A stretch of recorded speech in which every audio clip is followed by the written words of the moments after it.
Hello friends, कैसे हो आप सभी? होप अच्छे होंगे और आप लोग का प्रिपरेशन भी अच्छा चल रहा होगा। हम लोग कर रहे थे बीपीएससी एडीओ एग्जामिनेशन के लिए प्रैक्टिस सेट। अभी तक हम लोग देखे प्रैक्टिस सेट 1 से लेकर के 5 तक। आज हम लोग करेंगे प्रैक्टिस सेट 6। इस प्रैक्टिस सेट में आप जितना भी प्रश्न देखेंगे सारा प्रश्न बीपीएससी का प्रीवियस ईयर क्वेश्चन है। और इस प्रैक्टिस सेट को स्टार्ट करने का केवल मात्र एक ही मकसद है, आप जान सके बीपीएससी किस तरह का प्रश्न पूछा है और आने वाले एग्जाम में किस तरह का प्रश्न पूछ सकता है। तो चलिए स्टार्ट करते हैं, टाइम बहुत कम है। पहला क्वेश्चन आपसे पूछा जा रहा है, इनमें से किसकी नियुक्ति 1764 के बाद बिहार के उप दीवान के तौर पे हुई थी?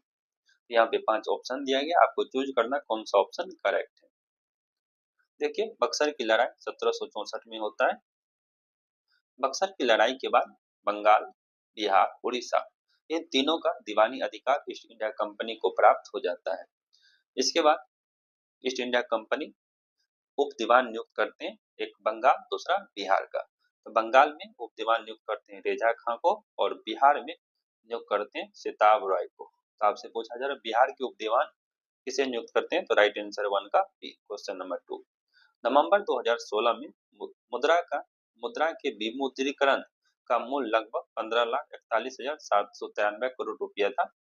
लौटाए गए कुल विमुद्रित करेंसी का मूल्य क्या था? देखिए, 8 नवंबर 2016 को नोटबंदी लागू हुआ और नोटबंदी लागू होने के बाद जो विमुद्रीकरण का मूल्य लगभग था 15,41,793 करोड़ रुपया। वहीं लौटाई गई जो कुल विमुद्रित करेंसी था उनका मूल्य था 15,31,073 करोड़ रुपया।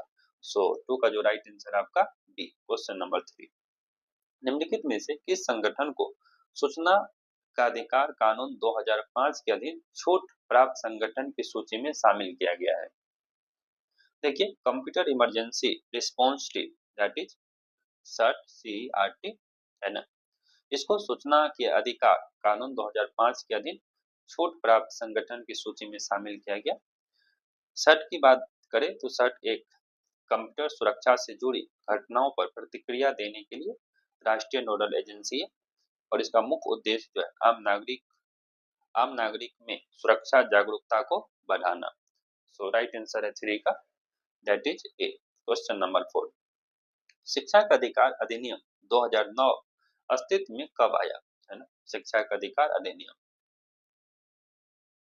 देखिए, शिक्षा का अधिकार अधिनियम 2009 1 अप्रैल 2010 को अस्तित्व में आता है और इसका जो उद्देश्य था निःशुल्क और अनिवार्य शिक्षा उपलब्ध करवाना, स्पेशली वो बच्चे जिसका उम्र 6 से 14 वर्ष का है ना। 6 से 14 वर्ष की आयु के जितने भी बच्चे हैं उनको, सभी बच्चों को मुफ्त और अनिवार्य शिक्षा प्रदान करना, है ना।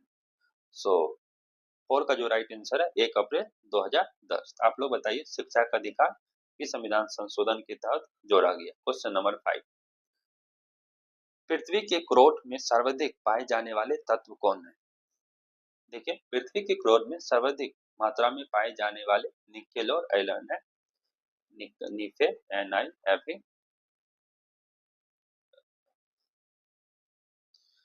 तो राइट आंसर है 5 का, that is B, nickel and और फेरस। Question number 6। भारतीय राष्ट्रीय कांग्रेस के पूर्ववर्ती थी, भारतीय राष्ट्रीय कांग्रेस के कौन सा पूर्ववर्ती था? देखिए, इन ऑप्शन में जो राइट आंसर आपका उपयुक्त में से एक से अधिक, है ना। ब्रिटिश इंडियन एसोसिएशन जिसकी स्थापना 1851 में होता है, वह इंडियन एसोसिएशन इसकी स्थापना 1876 में और इंडियन लीग की स्थापना जो होता है वो 1875 में। ये सारे, है ना, संस्थाएं भारतीय राष्ट्रीय कांग्रेस के पूर्ववर्ती थी। सो राइट आंसर है 6 का ई, क्वेश्चन नंबर 7। मद्रास महाजन सभा की स्थापना किस वर्ष हुई थी?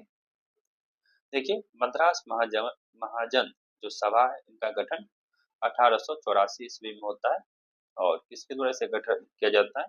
एक तो राघवचारी थे, दूसरा बी सुब्रमण्यम अय्यर और आनंद चार्लो के द्वारा इसे स्थापित किया जाता है। कब किया जाता है? 1884 में। इनका जो मुख्यालय था तमिलनाडु और इस सभा का जो उद्देश्य था स्थानीय संगठन के कार्यों को समन्वित करना था। सो राइट आंसर है 7 का, दैट इज उपयुक्त में से कोई नहीं। 7 का राइट आंसर आपका that is E. Mainly Madras Mahajan Sabha का जो स्थापना हुआ था 1884 में। Question number 8। बिहार में राष्ट्रीय राजमार्ग की कुल लंबाई कितना है? देखिए, जब ये प्रश्न पूछा गया था तो उस समय का देखें तो ये 2015 में सवाल पूछा गया था। उस समय में बिहार में राष्ट्रीय राजमार्ग की कुल लंबाई 2015 में 4,595 किलोमीटर थी।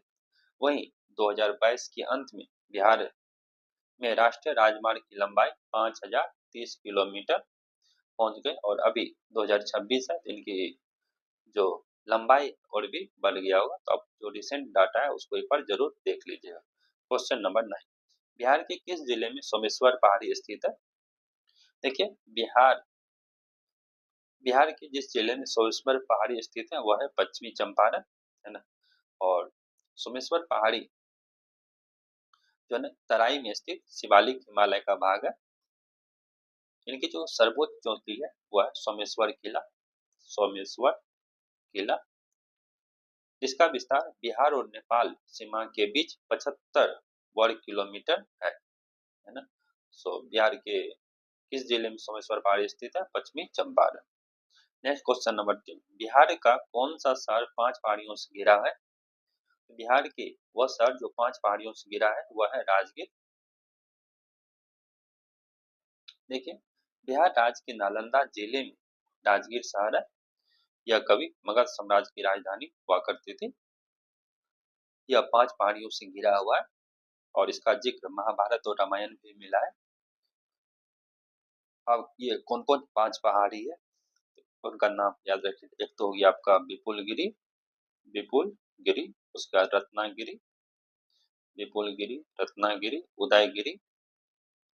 उदयगिरी, स्वर्णगिरी और देवहारगिरी, है ना। ये 5 पहाड़ है जिससे यह राजगीर घिरा हुआ है। 10 का जो राइट आंसर आपका कोई नहीं, 5 पहाड़ियों से घिरा हो गया Rajgir. Next question number 11, question number 11 आपसे पूछा जा रहा है निम्न में से कौन सा बिहार के भूगर्भिक इतिहास में सबसे नवीनतम है? तो सबसे नवीनतम आपसे पूछा जा रहा है। देखिए, बिहार का जो मैदानी भाग है बिहार के बिहार के भूगर्भिक इतिहास में सबसे नवीनतम है। राइट आंसर आपका 11 का दैट इज सी। बिहार के मैदान को 3 क्षेत्र में बांटा गया, एक तो तराई क्षेत्र, दूसरा बंगाल का क्षेत्र, तीसरा है खादर का क्षेत्र। जो तराई वाला क्षेत्र है यह सोमेश्वर श्रेणी के तराई में लगभग 10 किलोमीटर, है ना, चौड़ा कंकर बालू का निक्षेप है इसमें। बंगाल का क्षेत्र यह पुराना जलोढ़ क्षेत्र है और जो खादर है यह इसका विस्तार गंडक से कोसी नदी के क्षेत्र में देखने को आपको मिलेगा, है ना। प्रत्येक वर्ष आने वाली बाढ़ के कारण यह क्षेत्र तबाही के कगार पर खड़ा रहता है।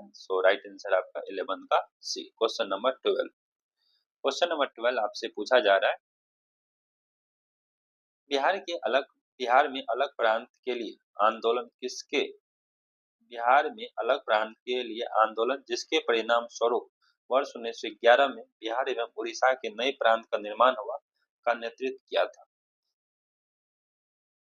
देखिए, 22 मार्च 1912 को बंगाल प्रांत से बिहार और उड़ीसा अलग हुआ, है ना।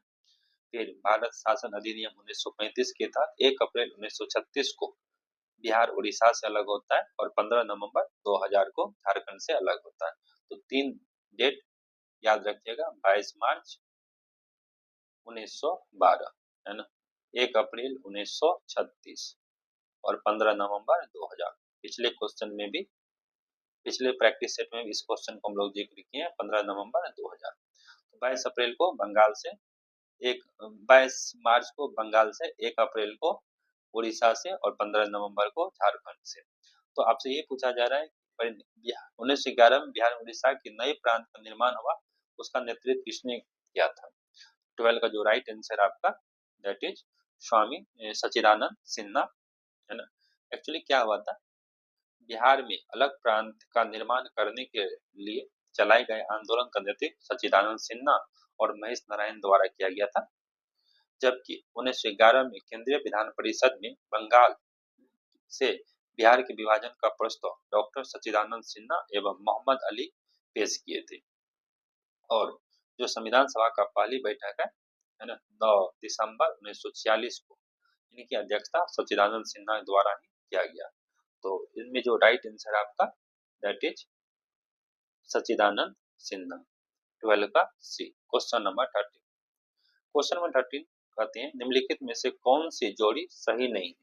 कौन सा जोड़ी यहाँ पे सही नहीं है। सबसे पहले शेरशाह सूरी। शेरशाह सूरी का मकबरा कहाँ है, सासाराम में, यहाँ दिया समस्तीपुर। तो यही जो है इनकरेक्ट है। 13 का जो राइट आंसर है ए। ऑप्शन देखते हैं। डॉक्टर राजेंद्र प्रसाद संविधान सभा के अध्यक्ष है, बिल्कुल करेक्ट है। जो फ्रांस की परंपरा था उनके अनुसार संविधान सभा का अध्यक्ष डॉक्टर सच्चिदानंद सिन्हा को चुना गया था, लेकिन उनकी मृत्यु के बाद डॉक्टर राजेंद्र प्रसाद को संविधान सभा के अध्यक्ष चुने जाते हैं। इस प्रकार से जो अस्थायी अध्यक्ष है डॉक्टर सच्चिदानंद सिन्हा और स्थायी अध्यक्ष डॉक्टर राजेंद्र प्रसाद बने। वहीं पटना उच्च न्यायालय का जो स्थापना है वो 1916 में किया जाता है। कब किया जाता है, 26 जनवरी 1916 को। Next Swami Sahajanand Saraswati all India किसान सभा। तो ऑल इंडिया किसान सभा स्वामी सहजानंद सरस्वती 11 अप्रैल 1936 को स्थापित करते हैं। तो बी सी डी सही है, लेकिन पहला जो इनकरेक्ट है शेरशाह सूरी का मकबरा सासाराम में। Question number 14। किस वर्ष बिहार को बंगाल से अलग किया गया। तो आप सभी लोग जानते हैं, अभी हम लोग जिक्र किए से पहले 22 मार्च 1912 को, है ना, बंगाल प्रांत से बिहार को अलग किया गया था। सो इनमें ऑप्शन तो दिया नहीं है। 14 का जो राइट आंसर आपका दैट इज ए, है ना। Question number 15। मैनहट्टन परियोजना क्या था। देखिए मैनहट्टन परियोजना द्वितीय विश्व युद्ध के दौरान अमेरिका द्वारा, है ना, यूनाइटेड किंगडम और कनाडा के सहयोग से चलाया गया शोध निर्माण और विकास कार्यक्रम था। इसी के अंतर्गत परमाणु हथियार का उत्पादन किया गया था। सो राइट आंसर है 15 का दैट इज ए, है ना। एक अनुसंधान और विकास उपक्रम जिसने पहले परमाणु हथियार का उत्पादन किया। Question number 16। अक्टूबर 2022 में लॉन्च किए गए टेस्ला के ह्यूमनॉइड रोबोट का नाम क्या है। तो ह्यूमनॉइड रोबोट का नाम जो था ऑप्टिमस था, क्योंकि यह 2022 का क्वेश्चन है तो इस वजह से इतना इंपॉर्टेंट नहीं है। Question number 17। हमारे शरीर में मलेरिया परजीवी का भंडारण स्थल है। तो जो हमारा शरीर है उसमें जो मलेरिया परजीवी है उसका भंडारण स्थल कौन सा है। देखिए जो मलेरिया या प्लाज्मोडियम प्रजाति के एक कोशिकीय परजीवी के कारण होता है। यह परजीवी सबसे ज्यादा मच्छरों के काटने से इंसानों में फैलता है और हमारे शरीर में मलेरिया परजीवी का जो भंडारण स्थल है वह है आपका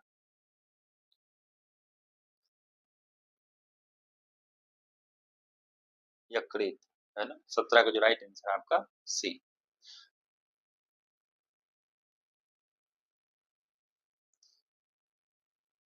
नेक्स्ट क्वेश्चन नंबर 18। निम्नलिखित में से कौन सा मेल सही नहीं, तो सही नहीं आपसे पूछा जा रहा है।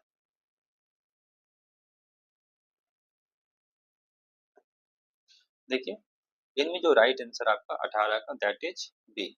आधार के पास शाखाओं के साथ मोटा कठोर तना पेड़ कहलाता है। आधार के पास शाखाओं के साथ मोटा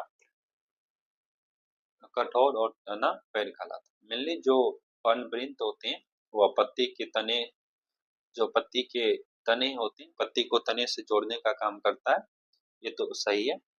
वहीं जो झाड़ी जो होता है यह आधार के पास शाखाओं के साथ मोटा और कठोर तना होता है।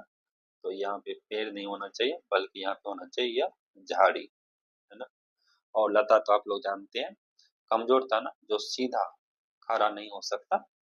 सो आपसे वह कौन सा सम्मिलित नहीं है। 15 का जो 18 का जो राइट आंसर है बी। Question number 19। सक्शन पुल के कारण पैरों में पानी बहुत ऊंचाई तक पहुंच जाता है, जिसका कारण है, देखिए सक्शन पुल के कारण पैरों में पानी बहुत ऊंचाई तक पहुंच जाता है, इसका कारण जो है वो वाष्पोत्सर्जन, है ना।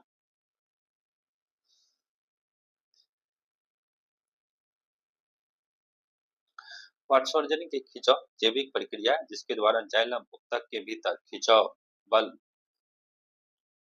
उत्पन्न होते हैं, है ना।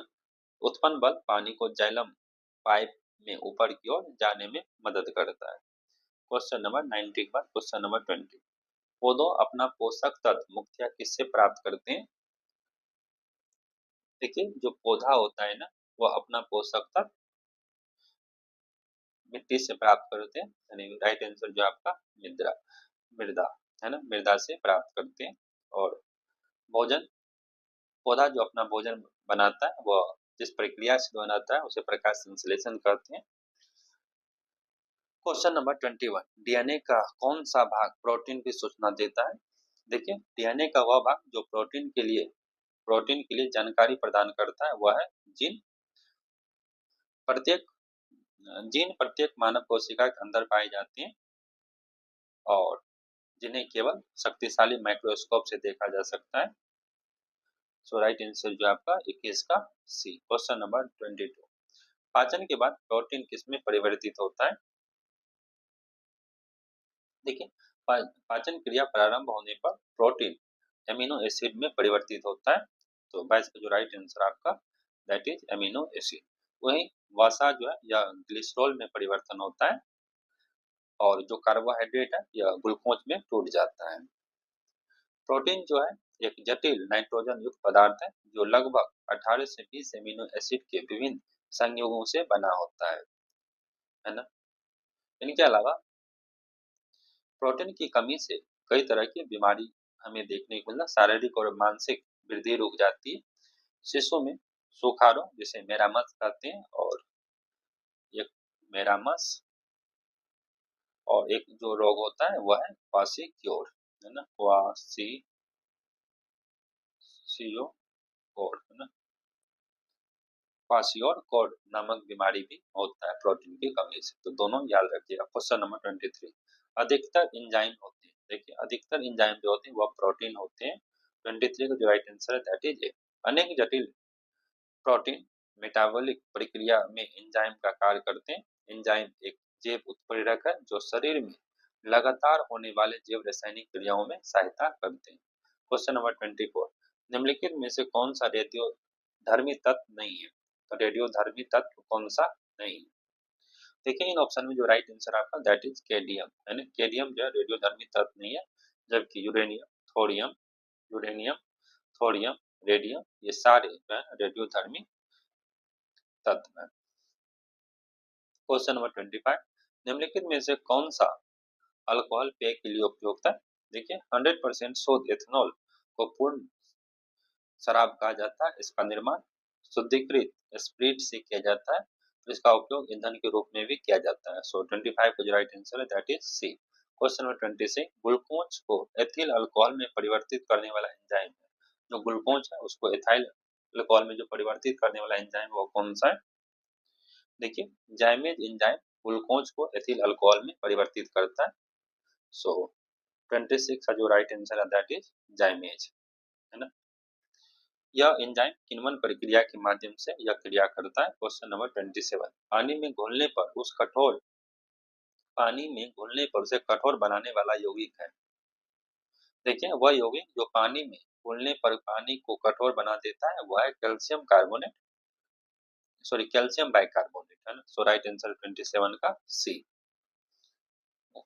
देखिए पानी की कठोरता बाइकार्बोनेट, सल्फेट और कैल्शियम एवं मैग्नीशियम की उपस्थिति के कारण होता है। यह भी क्वेश्चन बीपीएससी कई बार पूछ चुका है। पानी की कठोरता जो होता है वह बाइकार्बोनेट, सल्फेट और कैल्शियम एवं मैग्नीशियम की क्लोराइड की उपस्थिति के कारण होता है। क्वेश्चन नंबर 28, सूक्ष्म HCl गैस सूक्ष्म लिटमस पत्र का रंग क्यों नहीं बदलती? देखिए इनका जो राइट आंसर है सूक्ष्म HCl गैस सूक्ष्म लिटमस पत्र का रंग नहीं बदलता क्योंकि क्योंकि H3O प्लस आयन मौजूद नहीं होंगे।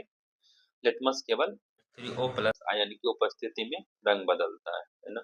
जब भी लिटमस देखेंगे वो H3O प्लस आयन के कोई H3O आयन मौजूद नहीं होंगे। लिटमस केवल H3 आयन की उपस्थिति में रंग बदलता है। 28 का राइट आंसर है सी। क्वेश्चन नंबर 29, चांदी लोहा तांबा प्रकृति में प्रतिक्रियाशील है। निम्नलिखित में उनकी प्रतिक्रिया को सही क्रम बताइए। तो देखिए सही क्रम क्या है?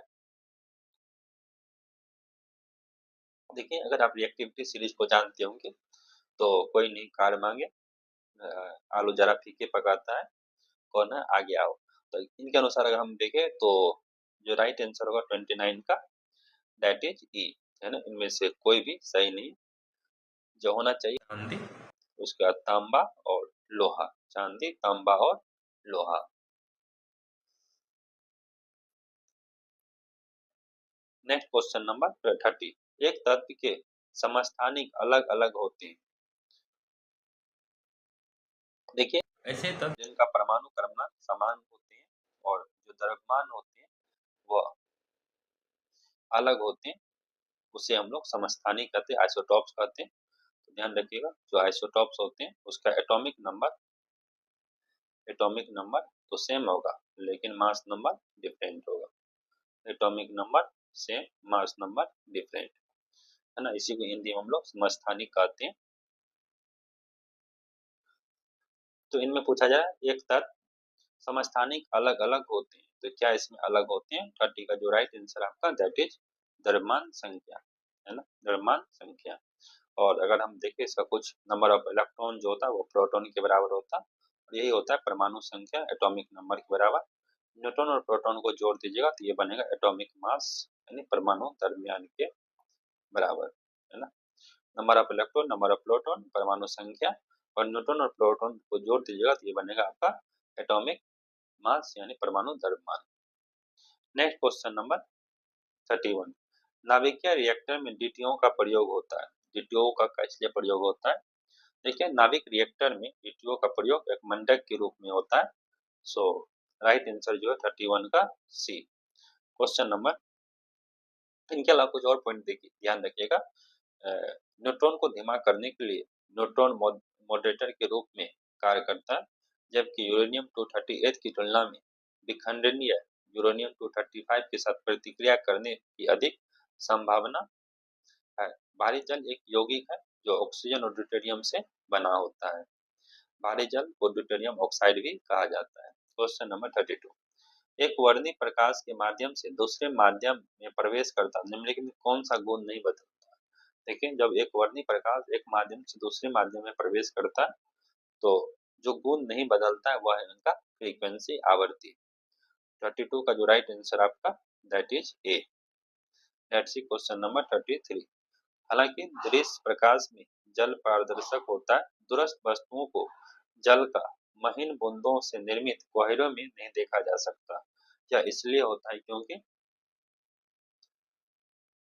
देखिए इनका जो राइट आंसर है, अधिकतर प्रकाश बिखर कर आभासी अस्पष्टता निर्मित करता है। 33 का राइट आंसर है बी। 34। एक उत्तल लेंस की फोकस दूरी 10 सेंटीमीटर, पानी में से डुबाने पर यह कार्य करेगा। देखिए यह एक उत्तल लेंस की फोकस दूरी, है ना, FL 10 सेंटीमीटर, पानी में से डुबाने पर, है ना, एक उत्तल लेंस की तरह कार्य करेगा। 34 का जो राइट आंसर है दैट इज सी। क्वेश्चन 35। निम्न में से कौन सा सदिश राशि नहीं है? देखिए राशि दो तरह की होती है, सदिश राशि और अदिश राशि।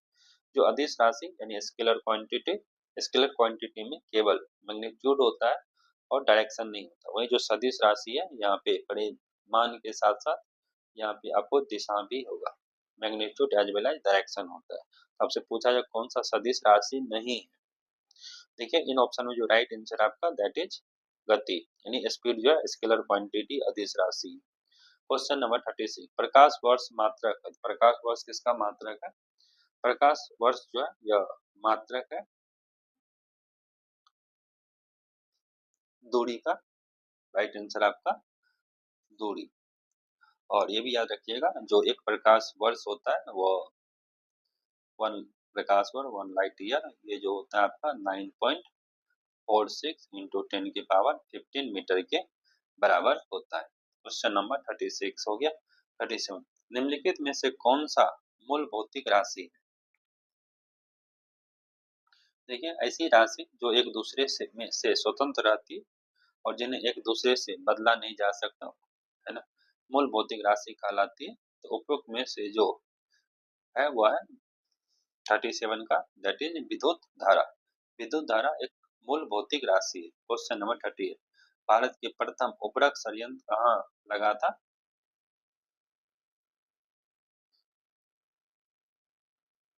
देखिए, भारत के प्रथम उपग्रह संयंत्र सिंदरी बिहार में लगाया गया था। सो राइट जो आंसर है आपका 38 का बी। देखिए, भारत का प्रथम सुपर फॉस्फेट निर्माण कारखाना 1906 में रानीपेट तमिलनाडु में लगाया गया था।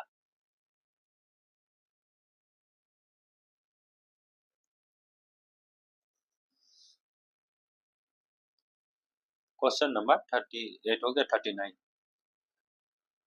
भारतीय अर्थव्यवस्था में किस पंचवर्षीय योजना का काल के दौरान कीमत स्तर घटा था? कीमत स्तर जो घटा वो कौन सा था? देखिए, भारत की प्रथम पंचवर्षीय योजना 1 अप्रैल 1951 से 31 मार्च 1956 तक रहा। इस योजना में कीमत स्तर घटा। योजना विधि में 1960 करोड़ रुपए की व्यय किए गए। इस योजना में कृषि की उच्च प्राथमिकता पर बल दिया गया था। सो 39 का जो राइट आंसर आपका दैट इज प्रथम योजना। Question number 40। भारत में राष्ट्रीय लेखा समान नेशनल अकाउंट स्टेट एकत्रित किए जाते हैं। इनके द्वारा एकत्रित किए जाते हैं। देखिए, 40 का जो राइट आंसर आपका दैट इज बी, सीएसओ द्वारा। देखिए, पहले तो सीएसओ था, लेकिन भारत सरकार ने इसको एनएसओ और एनएसएसओ, है ना, सीएसओ और एनएसएसओ इनको मिला करके एक नया संस्था बनाया एनएसओ। अब उन्हीं का काम, जो भी काम सीएसओ का था वो काम एनएसओ करेगा। Question number 41। भारत सरकार द्वारा समुदाय विकास योजनाओं की शुरुआत किया गया 2 अक्टूबर कब किया गया था? जो समुदाय कम्युनिटी डेवलपमेंट प्रोग्राम है 2 अक्टूबर 1952 को शुरू किया गया था। 41 का जो राइट आंसर आपका दैट इज सी। भारत सरकार द्वारा सामुदायिक विकास परियोजनाओं का शुरुआत 2 अक्टूबर 1952 किया गया और इसका जो मुख्य उद्देश्य था ग्रामीण विकास दर को बढ़ाना था। Question number 42। इनमें से किसने गरीबी इनमें से किसने गरीब निवारण के प्रभावपूर्ण अस्त्र के रूप में स्वयं सेवा समूह के विचार को दिया था? देखिए, स्वयं सहायता समूह एक ऐसा माध्यम है जिसमें 10 से 12 लोगों का समूह आपस में मिलकर, है ना, आपस में मिलकर बचत करते हैं तथा आवश्यकता पड़ने पर अपने सदस्यों को अल्प ब्याज पर ऋण उपलब्ध करवाते हैं। स्वयं सहायता समूह का विचार गरीब निवारण हेतु प्रथम बांग्लादेश के जो प्रसिद्ध अर्थशास्त्री थे मोहम्मद यूनुस दिए थे। बांग्लादेश के थे ये, और मोहम्मद यूनुस द्वारा। 42 का जो है राइट आंसर आपका बी। इनके अलावा अगर देखें, जो मोहम्मद यूनुस थे उन्होंने 1970 के दशक में लघु वित्त आंदोलन की शुरुआत की, जिसके तहत गरीब विशेषकर महिलाओं को बिना किसी शर्त के ऋण देने की व्यवस्था भी की गई। Question number 43। भारत के किस राज्य के वर्तमान मूल्यों पर नवीनतम प्रति व्यक्ति या न्यूनतम सबसे कम है? देखिए, भारत के बिहार राज्य के बिहार भारत भारत के बिहार राज्य की जो वर्तमान मूल्यों पर प्रति व्यक्ति आय जो है वह न्यूनतम है, जबकि गोवा का सबसे ज्यादा है। बिहार का सबसे कम और गोवा का सबसे अधिक। Question number 44। विश्व बैंक की रिपोर्ट के अनुसार भारत में 50% से अधिक निर्धन इन 4 राज्यों में निवास करते हैं। तो कौन राज्यों में निवास करते हैं? आप सभी लोग जानते हैं, यह बिहार, उत्तर प्रदेश, मध्य प्रदेश और उड़ीसा। क्वेश्चन 45। अर्थव्यवस्था में आर्थिक आपूर्ति की रकम निम्नलिखित में से किस समष्टि अर्थशास्त्र चर को प्रभावित करता है? देखिए, अर्थशास्त्र के मौलिक नियमों में धन की मात्रा के सिद्धांत के अनुसार मुद्रा की आपूर्ति एवं मूल्य स्तर प्राइस लेवल में प्रत्यक्ष एवं समानुपाती संबंध होते हैं। 45 का जो राइट आंसर है दैट इज मूल्य स्तर। Question number 46। पंचायत सदस्य की अयोग्यता पर प्रश्न कौन निर्धारित करेगा? देखिए, पंचायत सदस्य की अयोग्यता पे जो प्रश्न निर्धारित करेगा वह ऐसी संस्था जिसे राज्य विधानमंडल मुहैया करा सके। 46 का जो राइट आंसर है दैट इज सी, है ना। Question number 47। पंचायती राज निम्नलिखित में किसका विषय है? तो पंचायती राज जो राज्य सूची का विषय है। राइट आंसर आपका राज्य सूची 47 का भी। 73वां संविधान संशोधन अधिनियम 1992 के तहत 11वीं अनुसूची जोड़ा गया, है ना, जिसके तहत पंचायती राज संबंधी 29 विषयों को रखा गया। संविधान में भाग 9 में पंचायत शीर्षक से अनुच्छेद 243 से लेकर 243 ओ तक पंचायत के विशेष प्रावधान है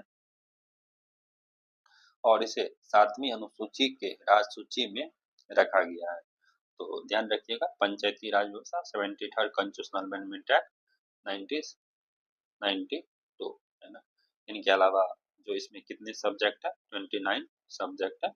और पंचायती राज निम्नलिखित में किसका विषय है, यह राष्ट्रपति का विषय है। क्वेश्चन नंबर 48, हमारे संविधान के अनुसार राज्यसभा का कार्यकाल, देखिए राज्यसभा जो होते हैं यह स्थायी होते हैं, यह सब्जेक्ट टू रिजोल्यूशन नहीं होते हैं, वहीं उनका जो सदस्य होते हैं उनके कार्यकाल 6 वर्षों के लिए होते हैं।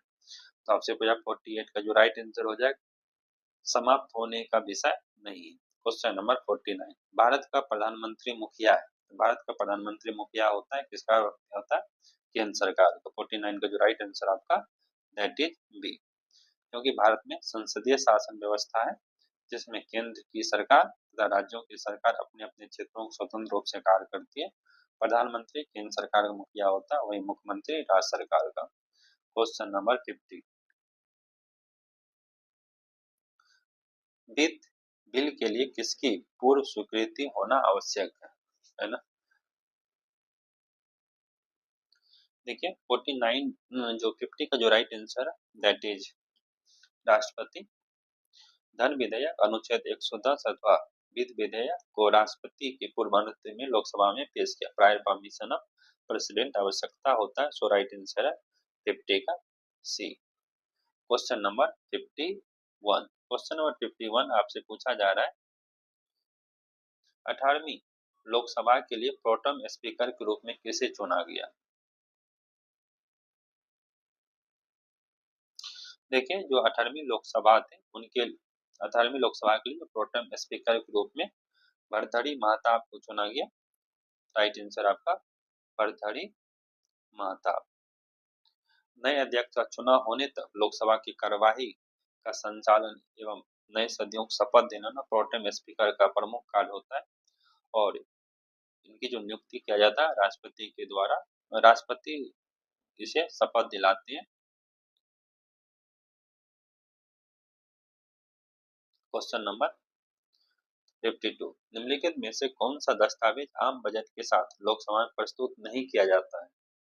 देखिए आम बजट के साथ जो प्रस्तुत नहीं किया जाता है वह है आपका आर्थिक सर्वेक्षण, है ना। तो आर्थिक सर्वेक्षण यह बजट से एक दिन पूर्व लोकसभा में पेश किया जाता है। Next question number 53, Somnath Kovind Bharat के रामनाथ कोविंद भारत के कौन सा राष्ट्रपति है। नींद आ रहा है ना। देखिए रामनाथ कोविंद भारत के 14वें राष्ट्रपति थे। सो आंसर होगा 53 का that is C. Ramnath Kovind Bharat के 14वें राष्ट्रपति थे, जबकि द्रौपदी मुर्मू भारत की 15वीं राष्ट्रपति है। और यह पहली महिला जनजातीय राष्ट्रपति है। संविधान के अनुच्छेद 52 में राष्ट्रपति पद का प्रावधान दिया गया 52 में, और 56 में राष्ट्रपति के पद विधि की चर्चा की गई। और राष्ट्रपति का जो कार्यकाल होता है 5 वर्षों के लिए होता है। 54, भारतीय संविधान का अनुच्छेद 310 किस सिद्धांत का प्रतीक है। देखिए भारतीय संविधान के अनुच्छेद 310 में प्रसाद पर्यंत का सिद्धांत दिया गया, जबकि पृथ्वीकरण का सिद्धांत अनुच्छेद 13 में दिया गया है। ये अनुच्छेद 13 और ये 310। सो राइट आंसर 54 का है। क्वेश्चन नंबर 55, भारत ने एक मजबूत केंद्र तथा केंद्र के साथ संघीय प्रणाली का विचार उधार लिया। कहां से लिया है। देखिए भारत एक मजबूत केंद्र के साथ संघीय प्रणाली का विचार कनाडा से प्रेरित है। इसके अलावा जो विशेष शक्ति के केंद्र निहित होगा, राज्यपाल की नियुक्ति, सर्वोच्च न्यायालय के सलाहकार, इतना धन। तो राइट आंसर है 55 का दैट इज ए।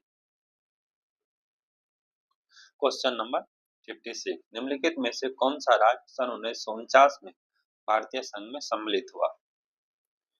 देखिए मणिपुर राज्य अक्टूबर 1949 को भारतीय संघ में सम्मिलित हुआ। सो राइट आंसर आपका मणिपुर। क्वेश्चन नंबर 57, भारत की किस राज्य में वन्यजीव अभ्यारण्य सबसे अधिक संख्या है। मोस्ट ऑफ द स्टूडेंट का जो टिक करता है वह है मध्य प्रदेश। बट 57 का जो राइट आंसर आपका दैट इज महाराष्ट्र है। देखिए सर्वाधिक वन्यजीव अभ्यारण्य महाराष्ट्र राज्य में है that is 49।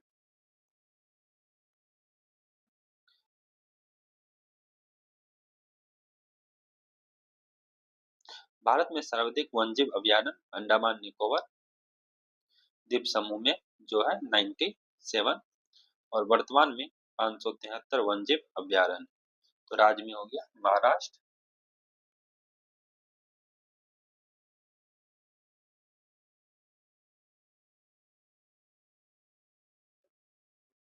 Question number 58, Ranthambore राष्ट्रीय उद्यान देश के नजदीक है। रणथंभौर राष्ट्रीय उद्यान यह आपको राजस्थान के सवाई माधोपुर जिले में स्थित है। सो राइट आंसर है 58 का, दैट इज जयपुर, है ना। राजस्थान के राष्ट्रीय उद्यानों में केवलादेव राष्ट्रीय उद्यान प्रमुख राष्ट्रीय उद्यान है। क्वेश्चन नंबर 59, कौन सा वैश्विक सम्मेलन ग्रीन हाउस गैस उत्सर्जनों में कमी के लिए आयोजित वैश्विक समझौते की दिशा में पहला कदम था? देखिए, ग्रीन हाउस गैस उत्सर्जन में कमी के लिए आयोजित वैश्विक समझौते की दिशा में पहला कदम क्योटो प्रोटोकॉल था। और जो क्योटो सम्मेलन है दिसंबर 1997 में जापान के क्योटो शहर में आयोजित किया गया। सो राइट आंसर आपका क्योटो। क्वेश्चन नंबर 60, श्वसन मूल किसमें पाए जाते हैं? देखिए, जो श्वसन मूल है ये जलोदमित एवं लवणोमित दोनों आदवों में पाए जाते हैं। सो राइट आंसर उपयोग में से एक से अधिक, है ना। क्वेश्चन नंबर 61, निम्नलिखित में से कौन सा द्वितीयक प्रदूषक है, कौन सा सेकेंडरी पोल्यूटेंट है?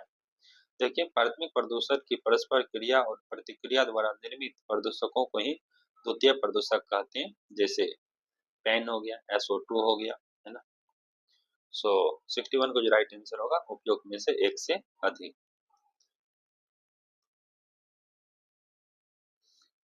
जबकि जो प्राथमिक प्रदूषक होते हैं, है ना, प्रत्यक्ष तौर पर वायु प्रदूषण कारण बनाते हैं, जैसे carbon monoxide, nitrogen oxide, sulphur dioxide.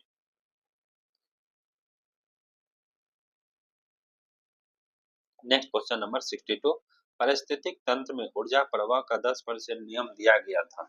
10% का जो नियम दिया गया था वो लिडमैन के द्वारा दिया गया था। इस नियम के अनुसार एक कोसी स्तर से दूसरे कोसी स्तर में 10% ऊर्जा की स्थानांतरण होता है, जो शेष ऊर्जा वातावरण में लुप्त हो जाता है।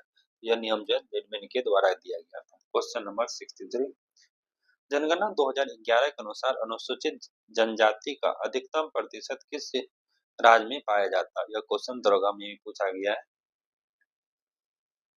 देखिए, जनगणना 2011 के अनुसार अनुसूचित जनजाति का अधिकतम प्रतिशत मिजोरम में है ना। ये अभी 1799 पोस्ट के लिए जो दरोगा हुआ था उनके पीटी का जो फर्स्ट डे था उनके सेकेंड शिफ्ट में पूछा गया क्वेश्चन है। 63 का जो राइट आंसर आपका मिजोरम। तो मिजोरम में अनुसूचित जनजाति का अधिकतम प्रतिशत पाया गया 2011 के अनुसार। मिजोरम में जो है यह 94.4%, उनके बाद नागालैंड 86.5%। क्वेश्चन नंबर 64, निम्नलिखित में से भारतीय जनसंख्या की एक सबसे महत्वपूर्ण विशेषता कौन सी है? देखिए, भारतीय जनसंख्या की एक सबसे महत्वपूर्ण विशेषता है किशोर जनसंख्या का आकार। 64 का जो राइट आंसर आपका दैट इज डी।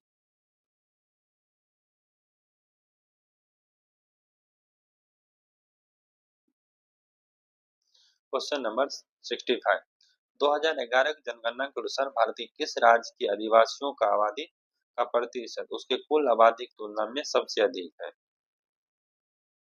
देखिए, 65 का जो राइट आंसर है इसका भी आपका होगा मिजोरम, है ना। मिजोरम में जो आबादी है वह 94.4% है।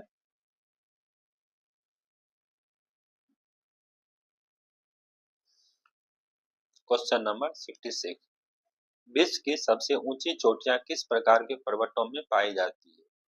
तो विश्व का जो सबसे ऊंची चोटी है वह किस प्रकार के पर्वतों में पाई जाती है? देखिए, विश्व की जो सबसे ऊंची चोटी है यह नवीन मोरदार पर्वतों में पाई जाती है। सो राइट आंसर है 66 का बी। क्वेश्चन नंबर 67, जीवाश्म के आधार पर मानव उत्पत्ति केंद्र कौन सा है? देखिए, जीवाश्म के आधार पर मानव की उत्पत्ति का जो केंद्र है 67 का दैट इज अफ्रीका की रिफ्ट घाटी। क्वेश्चन नंबर 68, अंधीवासी बस्तियां किस नाम से जानी जाती है? देखिए, अंधीवासी बस्तियां को अनौपचारिक बस्ती के नाम से जाना जाता है। सो राइट आंसर है अनौपचारिक। क्वेश्चन नंबर 69, बुशमैन का निवास क्षेत्र है। देखिए, बुशमैन का निवास क्षेत्र कालाहारी है। 69 को राइट आंसर है that is B. Bushman Africa महाद्वीप की जनजाति है। यह बोट्सवाना और दक्षिण अफ्रीका में लगभग 360 वर्ग किलोमीटर क्षेत्रफल तक विस्तृत है। बोट्सवाना और दक्षिण अफ्रीका। क्वेश्चन नंबर 70, निम्नलिखित में से कौन सा शीत कटिबंध में आता है? शीत कटिबंध में जो आता है वह है आपका ऑप्शन नंबर डी, उपयोग में से एक से अधिक। क्वेश्चन नंबर 71, यदि ग्रीनविच में दोपहर 12 बजे हैं तो ग्रीनविच के 30 डिग्री पूर्व क्या समय होगा? इसे सॉल्व करना होगा।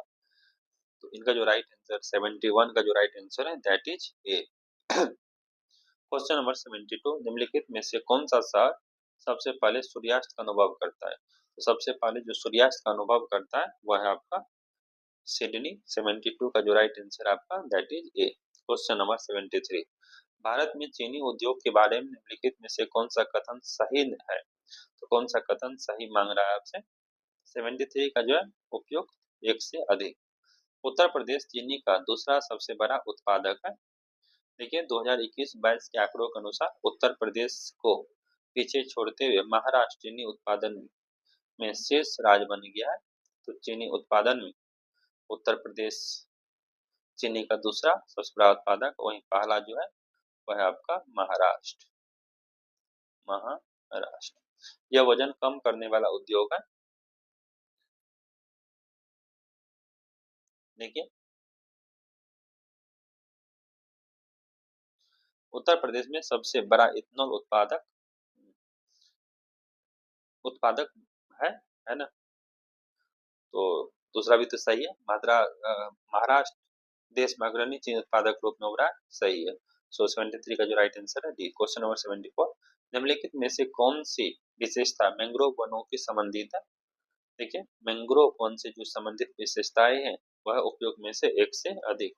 घने लंबे वृक्ष, पौधों की जड़ों पानी के अंदर डूबी होती है, दलदल की जड़ और खराब तटीय। क्वेश्चन नंबर 475, पश्चिमी घाट और पूर्वी क्षेत्र की पहाड़ियों और अंडमान और निकोबार द्वीप समूह में पाए जाने वाले वनों को चुनिए। देखिए, पश्चिमी घाट, उत्तर पूर्वी क्षेत्र की पहाड़ी, अंडमान निकोबार द्वीप समूह में उष्ण कटिबंधीय सदाबहार वन क्षेत्र पाए जाते हैं। 75 का right answer C. Question number 76, निम्न में से किस राज्य का वन का विस्तार 75% से अधिक नहीं है? देखिए, 75% से अधिक नहीं है। भारत में जो सर्वाधिक प्रतिशत वनावरण वाले राज्य और केंद्र शासित प्रदेश है वह है लक्षद्वीप। वहीं भारतीय वन स्थिति रिपोर्ट 2021 के अनुसार मध्य प्रदेश तथा नागालैंड राज्यों में वन का विस्तार है ना सबसे अधिक वन का विस्तार नहीं है। सो 76 का जो राइट आंसर आपका दैट इज ए। एक तो हो गया आपका क्वेश्चन नंबर 76, नागालैंड।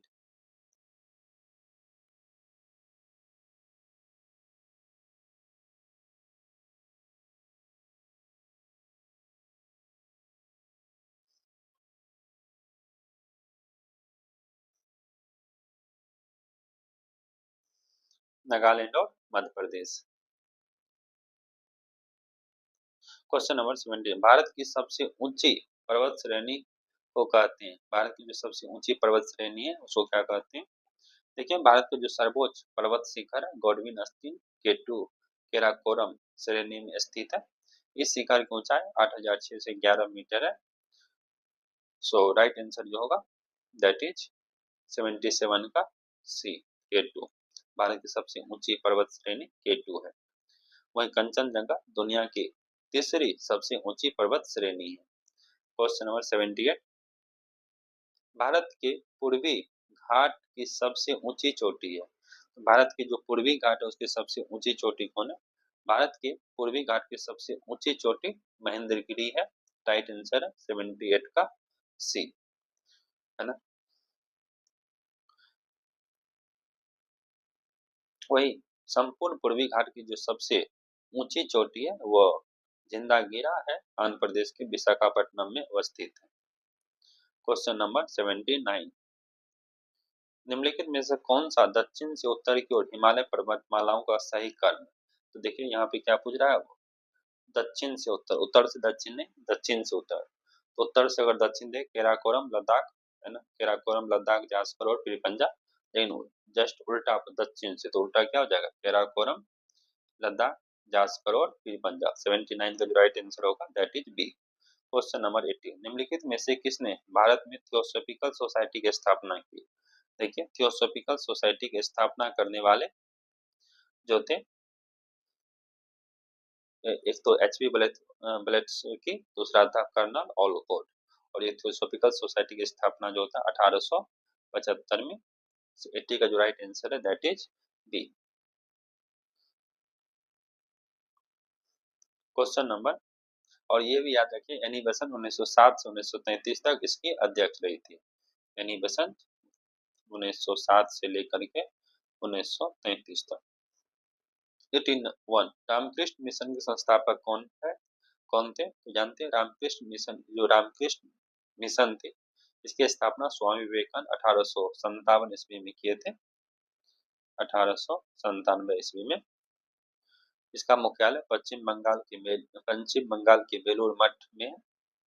यह मिशन स्वास्थ्य, शिक्षा, आपदा प्रबंधन, राहत, ग्रामीण प्रबंधन एवं आदिवासी कल्याण के लिए कार्य करता है। सो राइट आंसर 81 का that is C. Question number 82, निम्नलिखित में से कौन सा एक सम्मिलित नहीं है? देखिए मोहम्मद अली कॉमरेड का रचयिता है, इंडिया डिवाइड की डॉक्टर राजेंद्र प्रसाद, वही इंडियन पॉपुलर का सचिदानंद सिन्हा। ऐसे डांगे जो है यह नवयुग का नहीं है, बल्कि नवयुग का जो थे वो थे मुजफ्फर अहमद।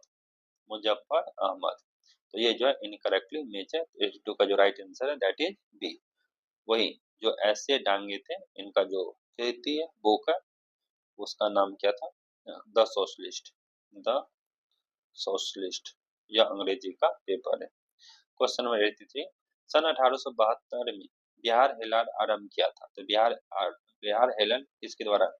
देखिए द बिहार हेलल बिहार का पहला अंग्रेजी समाचार पत्र था। इसका प्रकाशन 1875 में हुआ।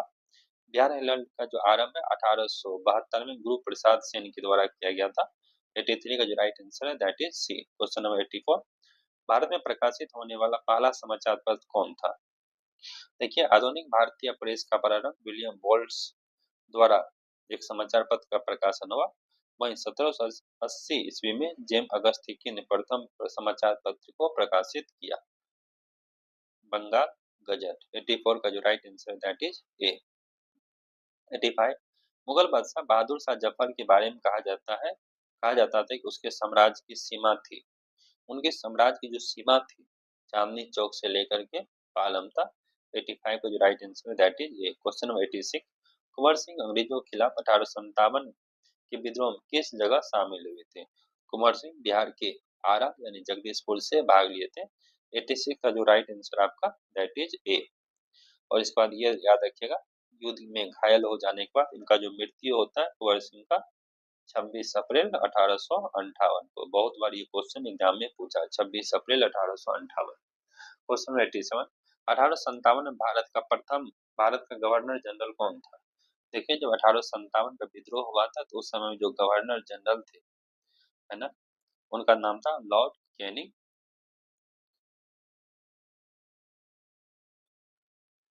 राइट आंसर है लॉर्ड कैनिंग। कैनिंग का जो कार्यकाल रहा 1857 से लेकर के 1858 से लेकर 1862। क्वेश्चन नंबर 88, समर्थ रामदास किसके गुरु थे?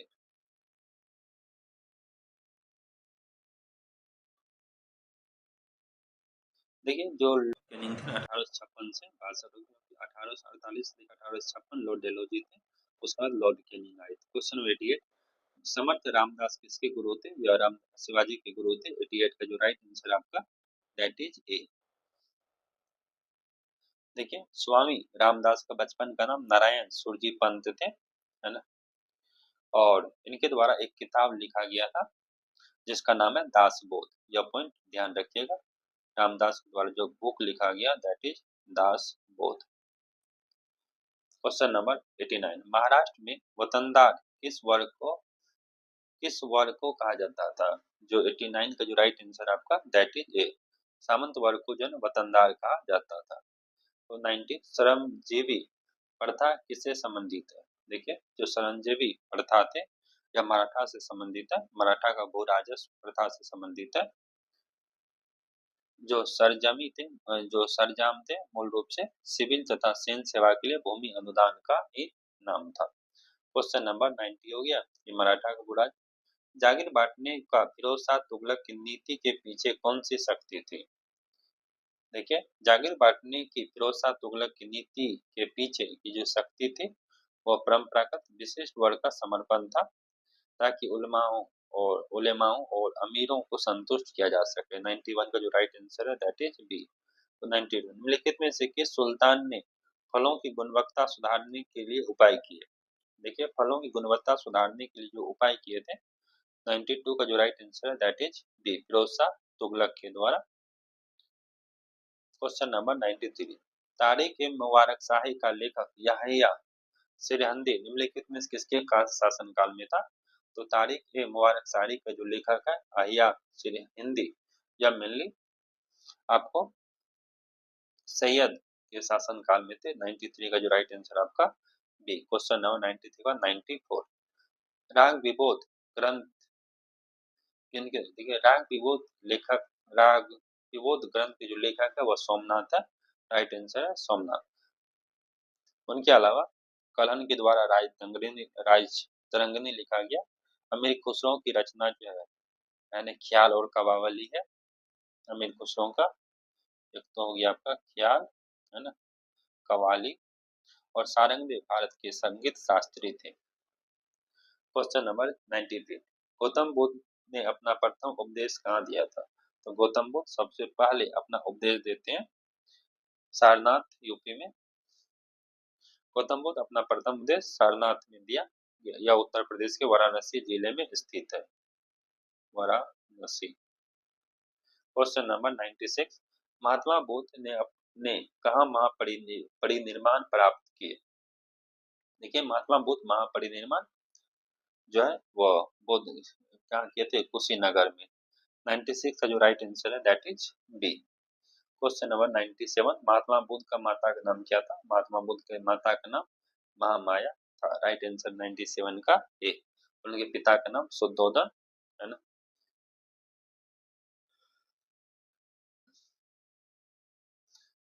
क्वेश्चन नंबर 98, मौर्य वंश महावंश के अनुसार बिंबिसार किस आयु में सिंहासन पर बैठा था? देखिए, महावंश के अनुसार बिंबिसार 15 वर्ष की अवस्था में 15 वर्ष की आयु में सिंहासन बैठा। मगध शासक बिंबिसार के चिकित्सक थे। बिंबिसार के चिकित्सक कौन थे? तो जीवक थे, राइट आंसर है 99 का दैट इज सी। जीवक नामक बिंबिसार दरबार में रहते थे। हर्यक वंश के शासक बिंबिसार ने गिरविज में अपनी राजधानी बनाकर मगध साम्राज्य की स्थापना की, है ना। और क्वेश्चन नंबर 100, किसने सोचा था कि प्रथम बौद्धवादी काउंसिल राजगीर में ही होना चाहिए? तो राजगीर में जो सोचा गया था अजात शत्रु के द्वारा। 100 का जो राइट आंसर है that is D. So friends, इस वीडियो में हम लोग देखें प्रैक्टिस सेट 6 के सभी महत्वपूर्ण क्वेश्चन, और हम लोग डिटेल एनालिसिस के माध्यम से हर क्वेश्चन को समझने का प्रयास किए ताकि आने वाले एग्जाम में आप और भी क्वेश्चन को टैकल कर सके। धन्यवाद इस वीडियो को देखने के लिए। अगर आपको यह इनिशिएटिव अच्छा लग रहा है तो हमारे चैनल से जुड़ जाइए, चैनल को सब्सक्राइब कर लीजिए, है ना, क्योंकि इस तरह का नॉलेजफुल कंटेंट हम अब रेगुलर लाएंगे। धन्यवाद।